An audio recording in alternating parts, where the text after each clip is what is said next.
Assalamualaikum warahmatullahi wabarakatuh. Alhamdulillahirabbil alamin wassalatu wassalamu ala asyrofil mursalin sayyidina maulana Muhammadin wa ala alihi washabihi ajmain amma ba'du. Niki nderekaken tuh ngikuti yang diinginkan Abi Quraisy. Terima kasih Pak Nazar karena sudah jenengan bingung semua. Jadi kalau jenengan ingin Islam legal formal ya ikut Pak Nazar karena Menteri Agama itu yang ngatur Islam secara legal formal. Kalau ikut saya berarti ya ilegal. Saya tadi guyon sama Pak Quraisy, menantunya itu bangga karena mertuanya bisa maksa Gus Bak datang ke sini. Begini ya, jadi neladani Rasulullah itu yang gampang-gampang saja. Nabi itu dalam keseharian itu biasa sekali, tapi hasilnya luar biasa. Kalau jenengan semua memang benar-benar biasa itu. Nah itu juga bagus karena nggak ingin nyaingi apa Nabi. Itu Mbah Mun guru saya sering bilang, Islam tuh nggak pernah trauma sama orang kayak jenengan. Traumanya itu sama orang khusyuk, orang bener, itu bikin trauma Islam itu. Karena yang ngaku Nabi, yang aneh-aneh itu, yang kayak Nabi mesti yang khusyuk-khusyuk. Yang kayak jenengan tuh mesti tidak bisa. Karena untuk jadi kiai saja orang tidak percaya, apalagi jadi Nabi itu. Jadi maka bersyukurlah, karena Anda tidak mungkin mengaku sebagai Nabi apa? Palsu. Karena untuk jadi kiai saja orang nggak percaya. Saya tadi pagi saya setiap kesini itu mesti ngaji dulu di Begi. Jadi setahun itu pasti sudah lebih dari 3 kali. Bedanya nggak ketemu jenengan. Begini, saya tadi ngaji sama bareng-bareng Pak TGB. Beliau baca Itqon, saya baca Al-Muhaddam. Ini saya cerita yang ringan-ringan. Sekarang kan baru rame misalnya ajaran akhlak. Allah sendiri itu kalau boleh dibahasakan itu paling berakhlak. Saya beri sekian contoh betapa Allah itu sangat menata tata krama. Kata Allah, saya ini Tuhan. Inni haramtu zulma ala nafsi wa ja'altuhu bainakum muharraman. Kedzaliman itu saya larang, bukan pada kalian saja. Saya sendiri melarang diri saya berlaku apa? Zalim. Terus Allah diceritakan oleh Rasulullah SAW. Kata Nabi, Innallaha hayyun karim. Allah itu pemalu. Jadi malu, ini ada Pak Lukman Hakim. Malu kalau ada orang mengangkat tangan kemudian nggak diijabahi. Saya malu, orang itu sudah ngangkat tangannya, sudah gini kok enggak saya kasih. Terus contoh lagi, ketika Anda merasa aktor pemberi sedekah, aktor apa? Itu Allah mengistilahkan dirinya itu mangdalladzi yuqridu waha qardan hasana. Siapa yang mau menghutangi saya? Ini Allah zat pemilik langit bumi yang punya semuanya. Tapi mengistilahkan dirinya siapa yang mau menghutangi saya? Siapa yang mau menolong saya? Intan surwa yansurkum. Sehingga posisi adab ini yang dipakai di pesantren, di semua tradisi kita. Saya kalau merasa di sebagai narasumber mungkin saya tidak mau ngisi karena itu jumawa. Tapi kalau merasa disuruh menantunya Pak Quraisy, Mas Fikri tadi, itu berakhlak sekali itu. Seorang Gus Bah disuruh sama Fikri Segaf. Oh itu berakhlak sekali itu. Yang nyuruh yang nggak berakhlak itu. Ya Pak Alwi siap itu. Keponakan antum itu yang nggak berakhlak itu. Jadi dulu Islam itu segampang itu. Di kitab Bukhari diterangkan. Nanti saya berdoa sama Allah supaya nanti ada isyarah supaya berhenti, jadi nggak lama-lama nanti. Nabi itu nggak jaga image, Nabi itu pernah jalan-jalan. Kebetulan saat itu mau haji. Itu dicegat sama perempuan, Imra'atun bin Khusam. Itu ceritanya semuanya seputar manusia. Imra'atun bin Khusam ini cantik sekali. Kendali untanya Nabi dipegang terus. Kata Imra'atun bin Khusam, ya Rasulullah, Inna faridatahu ala ibadi adrokat abi syekhon kabiron. Nah ini saya menunjukkan apal bukan karena saya pinter, bukan, tapi memang pinter bener. Maksudnya bukan. Karena kenapa saya nyebutkan Arabnya bukan apa? Karena nanti bisa dikoreksi Pak Quraisy kalau salah terjemah atau salah arti. Dan saya mohon doa jenengan ini Mas Lukman Hakim supaya jadi kiai. Abahnya itu kiai, saya itu ngefans sama abahnya. Saya sering baca soroh kata, makanya saya tagih. Jadi malah ngarang bahasa Indonesia. Abahnya itu kalau ngarang bahasa Arab. Kayaknya jaga sopan. Kalau nyanyi abahnya kan nggak sopan, makanya terus dibawanya. Itu ya bagian dari Islam juga. Saya pernah ditegur sama murid-muridnya Mbah Mun, Gus, kamu itu ngaji kayak saya, maksimal takrib. Kenapa ya?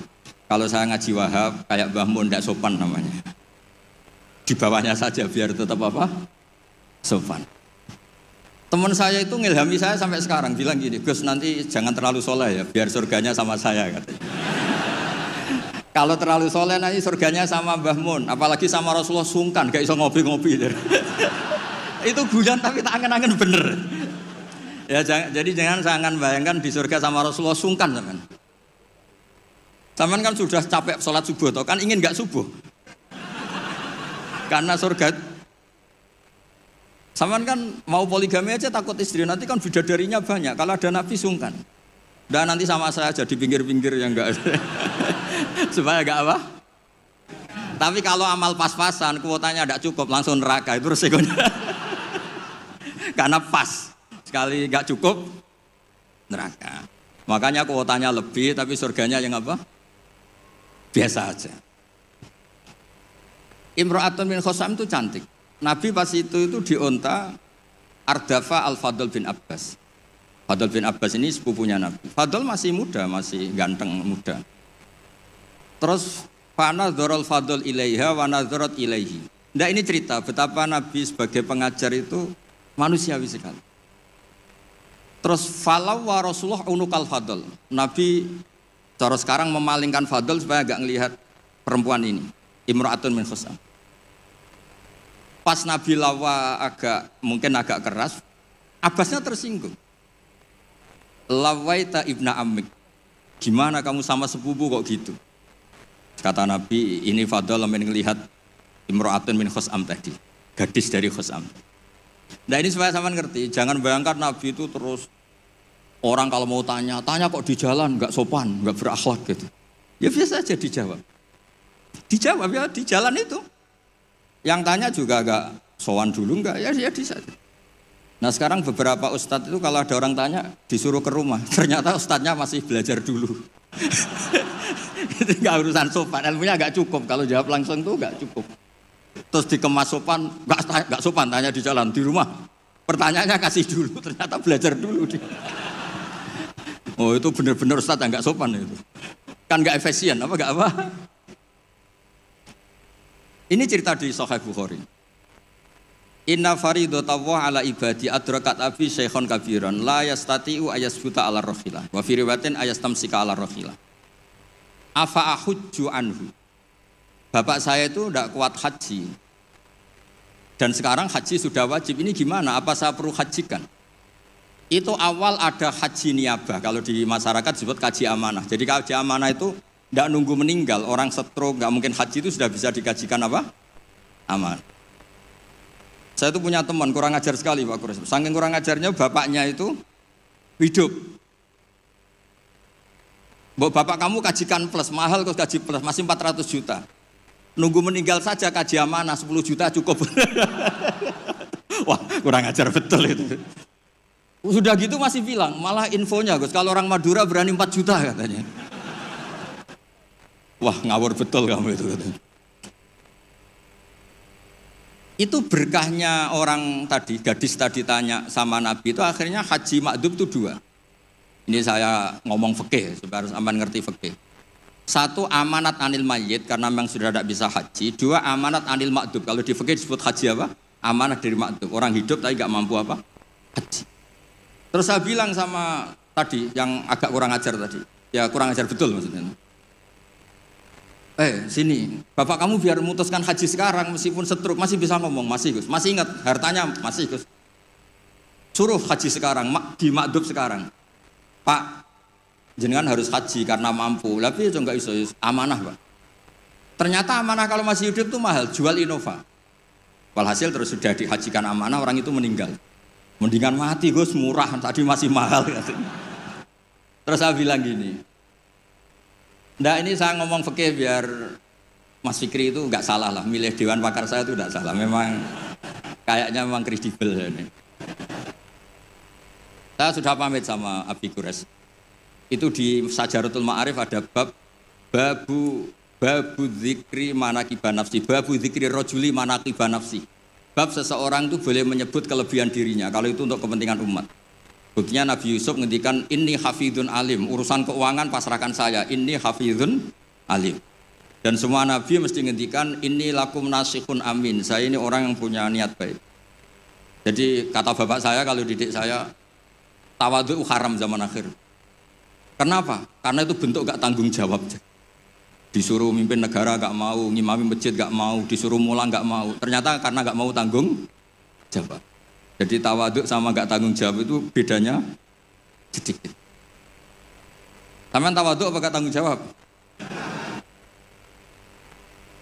Iya kan banyak orang tuh gak berani nyai. Wah saya dereng sakit gini, tapi komen. Kacau itu. Saya teruskan. Sehingga dulu yang dialami Nabi itu ya biasa. Sampai di Bukhari dibabkan berkali-kali. Babul futya fit thoriq. Bab Nabi itu biasa ngasih fatwa di jalan. Ada lagi dibabkan babu hajjil mar'ati anir rojuli. Biasanya di fikih itu kan pola ibadah lelaki sama perempuan kan beda. Tapi di bab haji niyabah, ini ada Buya Aksin Sakho, itu perempuan boleh menghajikan bapaknya. Makanya diulang lagi babu hajjil mar'ati anir rojuli. Bab perempuan menghajikan lelaki. Kayak apa luar biasanya Nabi. Jadi Nabi itu kesehariannya biasa. Makanya Anda tidak usah khawatir misalnya di pesantren atau di komunitas Jawa atau di komunitas orang Timur, orang Indonesia. Mendidik akhlak, takut itu terlalu apa itu gak usah khawatir. Allah sendiri itu yang paling sopan. Sampai bilang untuk dirinya sendiri, kataba rabbukum ala nafsihir rahmah. Kataba itu mengharuskan, Allah itu mengharuskan dirinya untuk berbuat kasih sayang. Coba orang diwajib-wajibkan itu kan berat. Kayak sampean tak suruh-suruh itu kan berat. Tapi Allah menyuruh dirinya, aujaba ala nafsih, kataba rabbukum ala nafsihir. Makanya saya kalau baca Quran tuh sering nangis. Cara boleh dibahasakan tuh sekesatria itu Allah ngelola alam raya ini. Makanya dulu tuh banyak ulama itu pede. Saya tadi jagungan sama Pak Kures. Ulama dulu tuh pede. Kalau mau mati itu senengnya minta ampun, seneng sekali. Nggak kayak jenengan, hidup gak berani, mati ya gak berani itu, wah, itu kacau itu. Mati itu dulu, ini cerita orang dulu. Kenapa ada tarian Jalaluddin Ar-Rumi, tarian kematian, tapi tidak usah ditiru, nanti dianggap aliran sesat. Karena di Indonesia itu kalau aneh-aneh terus bisa di-SK aliran sesat. Meskipun Pak Menteri tadi sudah pulang, tapi kalau tahu sampean sesat langsung dikasih itu. Itu Jalaluddin Rumi, pas mau meninggal itu santri-santrinya nangis. Terus kata beliau, kamu harusnya nggak usah nangis, kamu harusnya seneng. Kamu punya guru yang sekarang mau ketemu sama yang sangat dicintai. Kamu itu santri bodoh betul, gurunya mau ketemu yang dicintai kok kamu nangis. Ayo, tertawa semua. Tapi kalau kamu praktekkan, di Bengkolang orang banyak kamu. Itu akhirnya santrinya senang gurunya. Alhamdulillah, guruku meh mati, alhamdulillah. Tapi dilihat kematian adalah awal ketemu yang dicintai. Lah begitu itu ya bersanad. Ketika Bilal, Sayyidina Bilal itu mau meninggal, itu orang sekelilingnya nangis. Beliau ya marah, jangan nangis. Ghadan nalqal ahibbah Muhammadan wa hisbah. Besok saya ini mau ketemu Rasulullah Muhammad. Kamu gak usah nangis. Ghadan nalqal ahibbah Muhammadan wa hisbah. Tapi mereka mengajarkan kebenaran itu rileks. Ya mengajarkan kebenaran itu rileks. Ini cerita sunnah Rasul yang mudah kita tiru. Sama nggak usah bayangkan jadi kiai sufi terus terkenal wali repot. Bisa kiamat kalau yang jadi wali sampean. Saya keberatan, betul keberatan. Mungkin Pak Kures nggak apa-apa. Orang sepuh itu biasanya legowo, gak apa-apa yang wali itu. Saya yang komplain. Nggak terima saya. Karena nggak lewat saya, kalau lewat saya lewat orang dalam. Dulu Nabi Ibrahim itu pernah ingin umur tua. Allahumma rzuqni umran tawilan itu. Ini cerita kalau Allah itu ngelola agama ini ya seni, nggak terlalu serius. sama Allah itu nggak dijawab. Ada orang sepuh sowan ke Nabi Ibrahim dikasih anggur. Ketika dimakan dikunyah keluar lagi, ngalir lagi. Ketika dikunyah ngalir lagi keluar. Orangnya sepuh. Nabi Ibrahim langsung masuk kamar. Ya Allah, ini engkau nyindir saya. Hem kena nganti tuwek, ya senasib ngono iku. Akhirnya ya Allah, doa tadi enggak jadi gitu.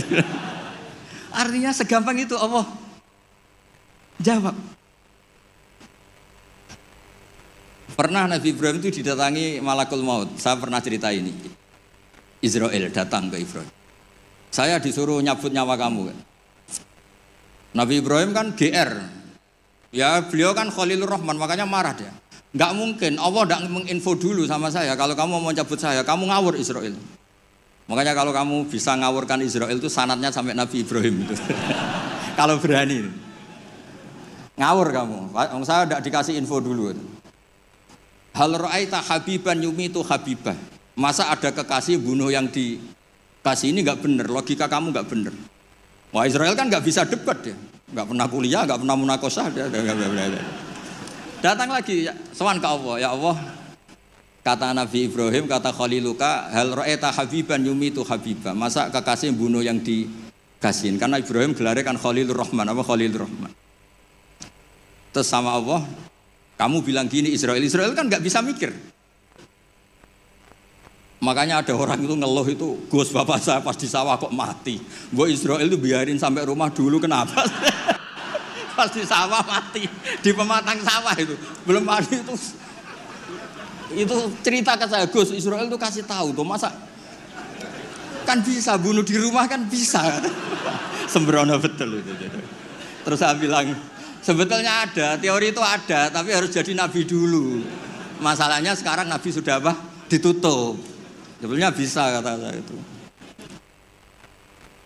Terus akhirnya Ibrahim ini apa? Israel dikasih tahu sama Allah. Bilang ke Ibrahim, hal ra'aita habiban yakrahu ayyalqa habibah. Dibalik logikanya. Ya Mas Lukman ya, hal ra'aita habiban yakrahu ayyalqa habibah. Masa ada kekasih tidak siap ketemu yang dikasih. Katanya kamu tuh kekasih Allah, masa ketemu tidak berani katanya. Oh, ketika langsung Nabi Ibrahim marhaban, oh ya gitu. Masalahnya Anda tidak kekasih Allah. Makanya jangan mati dulu. Nunggu di ACC jadi apa? Kekasih. Nanti baru mati.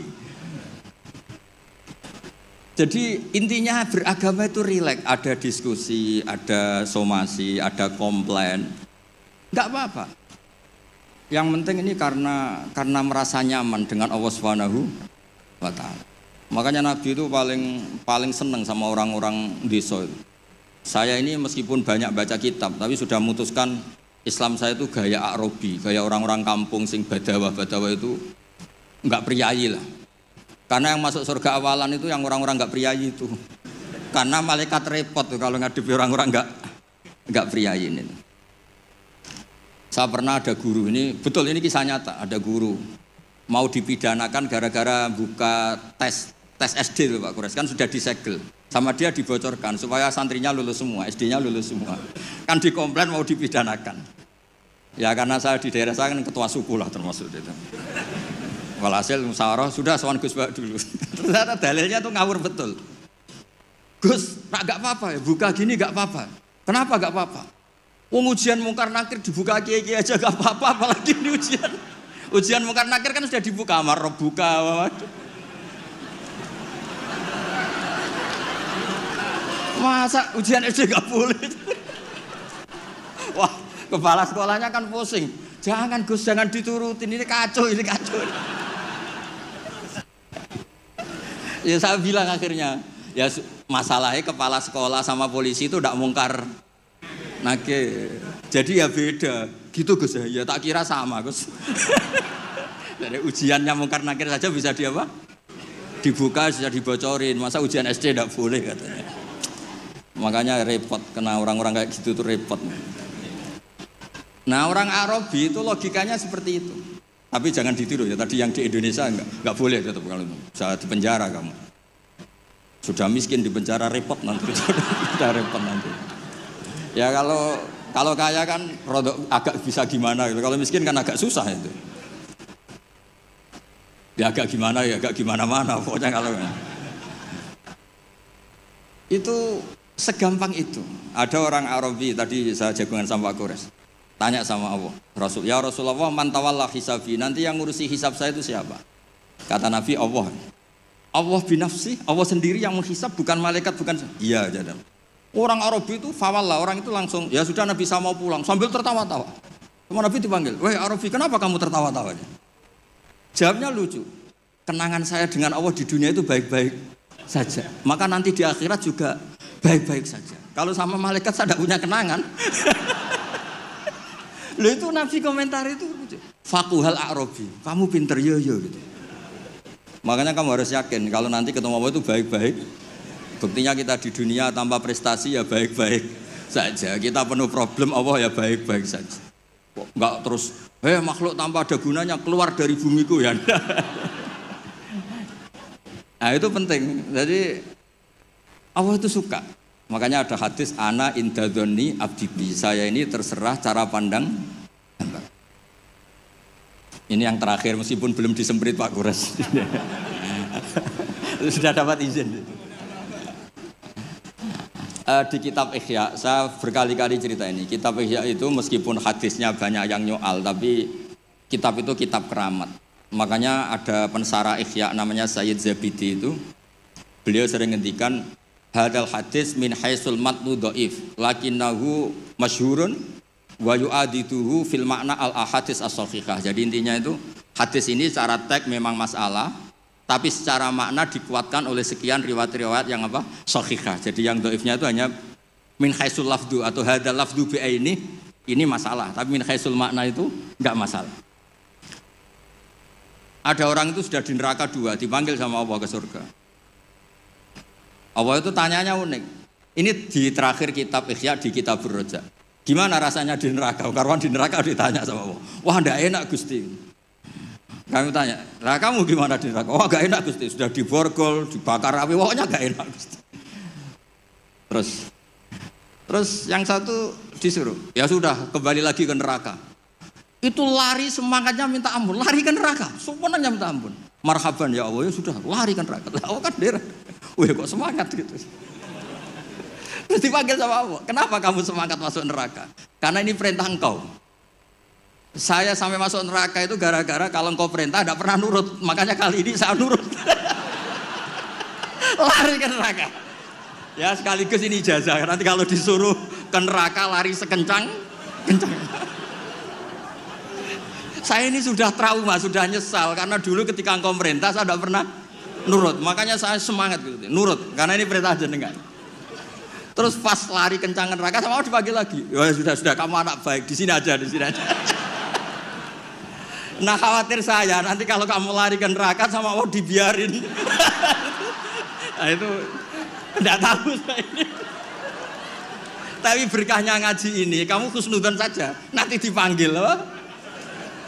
Woi anak baik, tak suruh langsung apa? Langsung lari. Itu cerita di Ihya. Yang kedua, yang satu agak bandel. Ayo kamu kembali lagi ke neraka. Kamu kan penghuni neraka. Diam saja. Terus kenapa kamu diam? Teman kamu lari kok kamu diam? Saya itu yakin ketika engkau memanggil saya ke surga itu tidak akan lagi mengeluarkan dari surga. Itu keyakinan saya. Tadi GR. Terus sama apa? Ya sudah. Ana indadzonni abdibi. Jadi dua-duanya itu benar. Jadi segampang itu beragama. Nanti di akhirat gak ada komentator, gak ada analis, gak ada aman. Jadi gak bisa kamu menganalisis Allah, nanti mau apa ya? Gak bisa. Apalagi masuk TV, gak bisa. Jadi hubungan dengan Allah itu segampang itu. Nah saking gampangnya hubungan dengan Allah itu Nabi pernah bikin MOU sama Allah. Dan itu yang dipakai seluruh kiai di seluruh dunia. Di semua kitab. Ya Allah, manusia itu kan tempat salah dan lupa. Bu ya jangan langsung menghisap kalau ada manusia salah dan lupa. Loh itu sama Allah diturutin. Makanya Nabi ngendikan uqtitu khamsan lam yu'tahunna ahadun qabli. Di antara yang disebut tuh khawatimu suratil Baqarah. Coba kita ini disuruh Nabi dan dilegalkan Allah. Enggak terima menteri agama, yang legalkan kan Allah Subhanahu wa taala ini. Disuruh berdoa, Rabbana la tu'akhidna in nasina aw akhtana. Coba. Doa itu kan agak ngawur sebetulnya. Masa lupa atau salah minta dimaklumi. Coba kalau sampean punya manajer di kantor, Pak, kapan-kapan kalau datanya tak tumpahin teh maklumi ya. Oh, langsung di PHK kamu. Kapan-kapan kalau Bapak manggil dan saya lupa nggak datang, maklumi Pak ya. Oh, PHK. Tapi ini satu doa yang disahkan Allah, disuruh berdoa, Rabbana la tu'akhidna in nasina. Ya Allah, jangan kasih sanksi kami ketika kami salah atau lupa. Terus qala na'am, Allah ngendikan na'am ya. Coba kalau Allah pakai teori semua kesalahan kita disanksi langsung, nggak ada manusia di bumi, sudah habis semua. Wong khotib Jum'ah kelihatannya ibadah tapi nyindir tanggane. Kan yo repot. Orang sering itikaf di masjid, ternyata baru masalah dengan istrinya. Semuanya masalah. Ngustad kadang ya profesi lain nggak pernah prospek terus profesi ustad. Repot semua. Ada yang tidak ngustad, sok-sokan ikhlas bertani, ternyata nggak pernah ngajar. Akhirnya satu kampung bodoh semua. Semuanya masalah. Dan kita diberi fasilitas Rabbana la tu'akhidna in nasina aw akhtana. Kayak apa baiknya hadatin? Makanya belum ada kata yang ngarang Hikam Ibnu Athaillah sekarang, enggak ada sebaik Allah. Kalau orang lain maklumi kamu karena enggak tahu borok kamu, tapi Allah ini tahu borok kamu, tahu salah kamu, tapi tetap maklumi. Makanya mas sohibaka man sohibaka wawa bi'ibika alim. Ini enggak ada yang nemani kamu, tahu aib kamu sebaik Allah. Makanya kitab Hikam itu ada kata-kata yang bagus. Innama akromaka jamilu satri. Ketika kamu terhormat itu sebetulnya saking pandai-pandainya Allah menutupi aib kamu. Coba misalnya rata-rata ini bapak-bapak, ibu-ibu nikah sama perempuan itu pilihan terakhir apa pilihan sejati? Terakhir kan? Coba itu kalau direkam, saya sebetulnya cinta ini, tapi nggak dapat ya dapatnya. Terus itu terekam, kayak apa prahara keluarga itu? Saya sebetulnya ingin ini, tapi nggak kesampaian, akhirnya sedapatnya. Istri kamu ya ada rekaman gitu, mertua kamu ya punya rekaman itu. Sebenarnya saya nggak suka sama mantu ini, tapi berkali-kali ikhtiar dapatnya ini. Coba kalau orang Indonesia mulai zaman Pak Karno sampai sekarang terekam. Wah, melihat Swiss atau Finlandia, negara semakmur itu, nyesal jadi orang Indonesia. Wah, bisa langsung dicabut tuh paspor kamu. Jadi semua kebaikan yang kita nikmati sebetulnya innama akromaka jamilu satri. Kita ini begitu terhormat karena baiknya Allah menutupi aib kita. Coba kalau aib kita dibuka, cara diskusi kita, logika kita dibuka. Ya contoh gampang suami istri tuh. Rata-rata orang nikah itu pilihan terakhir apa pilihan sejati? Loh, jujur semua. Nggak, ini istri kamu udah datang, tenang saja. Semua perilaku sosial kita mesti begitu. Makanya innama akromaka jamilu satri. Makanya doa-doa kita mustur aurati wa amin rawati. Lah terus kitab Hikam mengajari kita begini. Ajhalun nas mantaraka yaqina ma inda lidhonni ma indan nas. Bodoh-bodohnya orang itu yang meninggalkan keyakinan dirinya karena dia tahu betul tidak sesoleh itu. Hanya karena pencitraan atau komentar orang banyak. Misalnya gini, saya seorang ustadz. Mungkin orang lain ngira kan ustadz itu bersih, steril, gini-gini. Padahal si ustadz ini ngerti dia punya masa lalu, dia tidak maksum, dia tidak nabi. Harusnya dia itu lebih berkeyakinan tentang apa yang pernah dialami sehingga dia tetap sopan, tetap menghormati orang. Jangan menurut persangkaan orang banyak yang anggap dia itu bersih. Jadi misalnya gini, Anda dosen di IAIN atau UIN atau di pondok atau di kampus apa saja. Atau Anda menteri, ada presiden, siapa saja. Sebetulnya kan setelah kita jadi dosen mungkin kita ngomong, oh ngajar itu ibadah, mencerdaskan bangsa gini-gini. Ternyata mungkin Anda ini cita-citanya itu jadi pengusaha. Berhubung gagal daftar jadi dosen. Banyak tuh teman-teman saya yang jadi ustadz, Gus, aku bisnis bolak-balik gak kasil Gus, jadi ustadz malah jadi kiai. Kalau itu dibuka Allah semua habis. Misalnya keluarnya menteri, wah enak jadi menteri, ditegur-tegur tok mbek presiden. Kalau itu direkam, wong saya ini cerita saya terakhir. Saya itu pernah ketemu Kiai sepuh Pak Kures, sepuh sekali, temannya Bapak. Datang ke saya, agak kacau betul ini, mentang-mentang temannya Bapak sama saya itu enggak bosok. Saya tetap cium tangan untuk temannya Bapak. Pas rame-ramenya MUI ngaramkan rokok itu. Gus saya ini mau tanya jenengan, kalau jenengan jawab haram tak lawan. Waduh. Kalau jawab haram tak lawan katanya. Kalau jawab halal tak ikuti katanya. Yang saya senang dari cerita dua kiai sepuh ini begini. Saya ini kiai sepuh, Gus. Saya ini hiburan saya itu rokok. Rokok di pojok musola. Habis maghrib sampai jam 10. Kalau istri sudah tenang, tidak berontak baru pulang. Karena kalau belum ngantuk itu bawaannya ngomel kan. Ini yang cerita dua orang ini. Jadi hiburan saya itu rokok sama teman-teman musola. Tapi sekarang rokok diharamkan. Tolong kasih tahu MUI, Gus. Raro rasanya jadi kiai katanya. Kalau orang awam hiburan kan bisa lihat dangdut katanya, bisa saweran. Saya ini kan kiai, Gus, gak pantas. Hiburannya hanya rokok. Gitu aja kok diharamkan. Ya sudah bah, halal kata saya. Oh itu senengnya bukan main. Setelah itu kemana-mana bilang kata Gus Pak halal ke waduh. Alasannya itu hiburannya katanya. Jadi saya semenjak jadi kiai itu ya sering dapat orderan fikih itu. Ya maksud saya beragama itu mudah. Yuridu wa bikumul yusra wala yuridu bikumul usra. Jadi ana intadzoni abdi. Makanya sampean harus yang seneng, yang ceria. Karena ini untuk ngelawan setan. Setan tuh suka kalau orang Islam tuh susah, kemudian menyalahkan agama ini, menyalahkan sistem alam raya ini sehingga tidak ridho dengan qada qadar. Makanya disebut innaman najwa minasyaitoni liyahzunal ladzina amanu. Jadi kalau pikiran yang ngajak susah itu minasyaiton. Berarti yang ngajak seneng itu minallah. Makanya saya ini ustadz beneran ini karena ngajak orang seneng gitu. Kalau yang ngajak susah itu masalah itu. Wong jelas di Quran la tahzan. Jangan susah, enggak ada di Quran la tafrah itu enggak ada. Yang ada qul bi fadlillah wa bi rahmati fa bidzalika falyafrahu. Ya saya pernah dikomplain sama kiai-kiai yang khusuk-khusuk Pak Kores.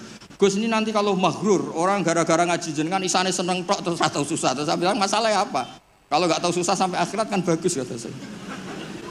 Terus tapi itu saya enake dhewe fasik. Oh, nak fasik ku wis asli sedurunge ngaji aku wis fasik. Kok nyala-nyalain saya kata saya. Nah ini penting ya supaya jenengan itu beragama itu rileks nyaman karena Allah itu suka sekali menghitung nikmatnya itu suka. Dulu ada orang Arabi datang ke Nabi itu gak punya apa-apa. Terus tanya, ya Rasulullah engkau menyuruh saya syukur, saya ini gak punya apa-apa, nyukuri apa? Istri gak punya, harta gak punya, semuanya gak punya, saya nyukuri apa? Nabi itu ngelihat sandalnya di padang pasir kan panas. Lah itu 2 sandal kamu, kalau kamu gak punya ini panas. Oh iya ya Gusti, alhamdulillah. Hanya punya sandal itu. Ya kayak sampean itu kan ceria, punya nekat saja cukup lah. Kenapa seneng? Gak usah alasan, nekat saja pokoknya penting. Ya jadi sekaligus ijazah, jadi yang dihitung apa itu alam nasroh, hati lapang. Terus qul bi fadlillah wa bi rahmati fa bidzalika. Bapak saya itu paling sering mensyariatkan seneng. Kalau pagi ngajak jalan-jalan saya itu, kalau ada orang miskin itu di warung nongkrong, rokoknya satu aja hutang, 1 ler saja hutang. Terus ngomong itu seakan-akan dunia miliknya. Itu kata bapak, itu hamba paling dicintai Allah katanya. Kalau presiden orang kaya seneng itu kan wajar, alasannya jelas. Ini nggak punya alasan untuk seneng.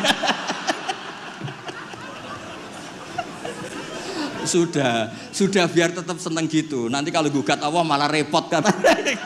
Kalau gugat Allah malah apa? Repot. Lu itu betul. Orang itu masih hidup kalau ketemu saya. Gak enak aku sudah dijenengan jadi kiai. Nakal ra pantes, gak mulang gak pantes. Enak jadi kula, Gus. Apa wae pantes. Wah, repot. Ya sudah gak apa-apa. Sementing kamu gak gugat Allah kata saya itu.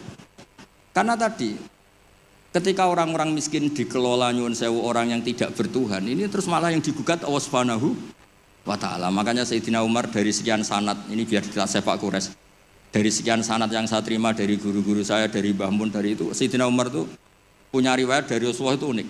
Inna woha kallafani an asrifa an hudu'a. Ya saya ulang lagi, inna woha kallafani an asrifa an hudu'a. Allah itu memaksa saya supaya apa-apa itu gak ngelibatkan Allah. Karena kalau apa-apa ngelibatkan Allah, ini kalau Allah kuasa kenapa ada orang miskin, kalau Allah kuasa kenapa ada orang terlantar, malah repot semua. Orang dilatih Islam menyalahkan dirinya sendiri. Rabbana dzolamna anfusana.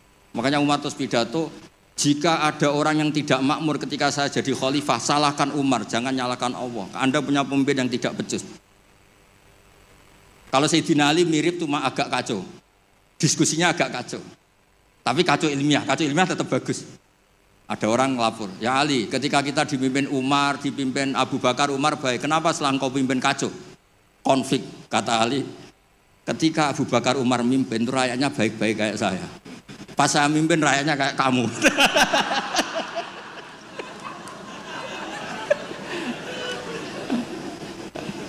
Makanya nanti kalau kamu nyalahkan saya, zaman Mbah Mun gini, zaman Gus Pak gini, pas Mbah Mun ngiyai santrinya kayak saya, pas saya ngiyai santrinya kayak kamu.